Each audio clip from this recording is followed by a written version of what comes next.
Also, he brought a mobile armory with him. This is one of the most fun parts of this game. No, I don't need an armory tutorial. So, it's an inventory system in a first-person shooter that actually works well.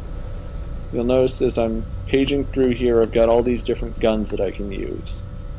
I've also got the inventory slots here. Now I'm going to go to the Black Crow, which is the gun I already have. I can't get more of it, mind you, but I can take the ammo here and click, click, click, click, click, click, and that sets up that brings ammo over. There's no charge to use this.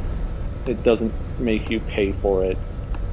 But yeah, it's a really nice system because it means that you can just sort of customize your loadout whenever you find an armory, which they're on every map. So I'm going to be using the Black Crow pistol, the Rotten Mound assault rifle, and stacking up plenty of ammo for that. I'm going to try to show off a lot of the guns over time, but with time I'll show them. Yeah, I'm going to take the H5 submachine gun, and also going to take grenades. So I'm going to take 3 grenades with me. And notice as I'm stacking things up that I'm getting more speed malice, which means it'll be slower. I'm going to switch into medium armor because that's what I prefer to use. Accept equipment, and yeah. So yeah, I've got the Rotten Mound, the Black Crow, and the HS. Now, here's the thing, I'm supposed to go through here, and also keep in mind that since I switched my change fire mode from F to G, that's going to be the key I'm using. Now look in the very bottom right, if you see the 3 bullets stacked on top of one another, how that icon just changed, and now it's going to change back. That's me changing fire mode. Not every gun has a different fire mode, and the different fire modes do different things. There's quite a few ones where you can change whether it's fully auto or not. In the case of the submachine gun I'm currently using, it goes from changing from full auto to even faster full auto. So you'll see those people that are just moving around down there. I'm crouching to get better accuracy. And wait for it. And that was a miss. That was a miss. Wow, my aim's being real good today. Yeah, one thing though is that the AI is pretty good at spotting you, but it is possible to sneak up on them.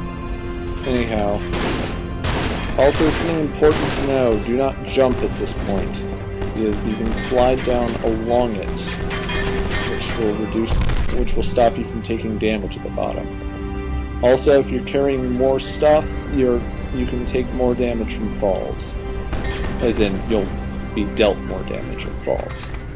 Also, armor doesn't just reduce damage, it also gives you bonus health, so keep that in mind, because heavier armor can really add up in time. Something I sometimes use is that little display in the top left saying you gained Brosith. That's talking about me getting money, and I sometimes use it just to confirm that I'm killing my targets. Because each time that I kill something, that'll appear. It also can give me other important notifications. But yeah, so I could loot these guys, but I have limited inventory, so no real reason to. Also, something interesting is that things won't be the same every time, since enemies tend to change where they spawn. For example, sometimes more enemies will spawn over here in this part. This time they haven't. Anyhow, I need to continue getting to the extraction point. I'll admit that this game does have an issue of sometimes having long stretches of just running. But, yeah, I'm gonna reload this. But yeah, I like the gunplay in it. Also, let's cover something now, which is your starting psionic abilities. You can switch them using the X key. You'll see the little display to the right of your health bar in the lower right, which shows what your active power is. You can switch your active power with the X key. You start with 2 powers. First one, which the name of which I cannot remember, makes 3 clones appear, and they can just sort of draw fire and distract people and whatnot. The other one is Alchemy, which will change dropped guns and ammo into health for you. Something important to note, there is a small chance of failure when you use psionic abilities. It doesn't make them not work, it does make them do damage to you. Anyhow, I believe there's drowning damage in this game, but I don't spend enough time underwater to check, because there's no real need to. Anyhow, we've left the various duplicates up there. They don't really fight much as I don't think they do damage. I'm not sure. If they do, it's not very much at all. They're more just there to take a few bullets. I don't tend to use the ability. Anyhow, we're in the sewers. There's looters down here. Also, something nice. The E and Q keys lean, so you can just lean around corners. Also, you'll notice that a lot of guns in this game do pretty high damage. Things tend not to stay up. When you shoot them, they tend to die. There's a few very small exceptions to this. Oh, wow. That was funny. Oh. Let me show you grenades. They're proximity grenades. They will go off when they're when they just sort of get close to the target, so you don't need to be quite as precise about them as you do in some games.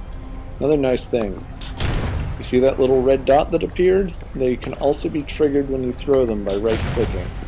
So if I wanted to, I could... Nope, I'm out of grenades. But yeah.